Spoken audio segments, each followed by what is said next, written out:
ভারতের বিশ্বকাপ জেতার পেছনে প্রতিভাবান ক্রিকেটারদের ভূমিকা দেখছেন সাবেক কোচ রাহুল দ্রাবিড়। সেই সাথে ক্রিকেট বোর্ডের প্রশংসায় পঞ্চমুখ তিনি। মাঠের বাইরে যখন যা চেয়েছেন সবই পেয়েছেন বলে জানান সাবেক কোচ। কঠিন সময় কাটিয়ে সঞ্জু স্যামসনের জয়া নায়ক হওয়ায় খুশি হয়েছেন বলে জানান তিনি। ভারতকে টি-20 বিশ্বকাপ জেতানো রাহুল দ্রাবিড় এবার শিষ্যদের আরও একটি শিরোপা জেতার দৃশ্য দেখলেন দূর থেকে। গত কয়েক বছরে আইসিসি প্রতিযোগিতায় একের পর এক সাফল্য পাচ্ছে ভারত। সাবেক এই কোচ মনে করেন ভারতের হাতে যে প্রতিভা রয়েছে তারই ফল এসব। ভারতীয় ক্রিকেটে প্রতিভার অভাব নেই। এটা এমন একটা সময় যখন সব দিক থেকে প্রতিভার আসল রূপ দেখা যাচ্ছে। মাঠের বাইরে আমরা যখনই যা চেয়েছি সেটা পেয়েছি। এখানকার ক্রিকেটাররাও সেটাই পাচ্ছে। ফলাফলের মাধ্যমে প্রতিভার আসল রূপ দেখা যাচ্ছে এখন।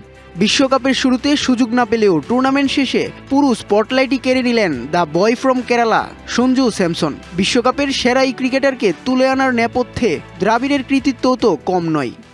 নগদ নিয়ে এলো হার না মানা হার অফার। সর্বনিম্ন 10,000 টাকা রেমিটেন্স নগদে পাঠালে থাকছে স্বর্ণের হার জেতার সুযোগ।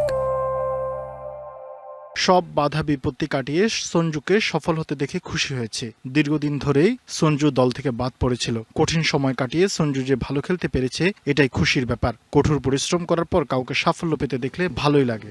ট্রফির দাবিদার হিসেবে খেলতে নেমে ট্রফি জেতা সহজ নয়। সুরিয়া এবং গম্ভীর যেই কাজটা করে দেখালেন তা অন্যরকম অভিজ্ঞতা বলে জানান দ্রাবিড়। উৎস রশিদ, ডিবিসি নিউজ ডেস্ক।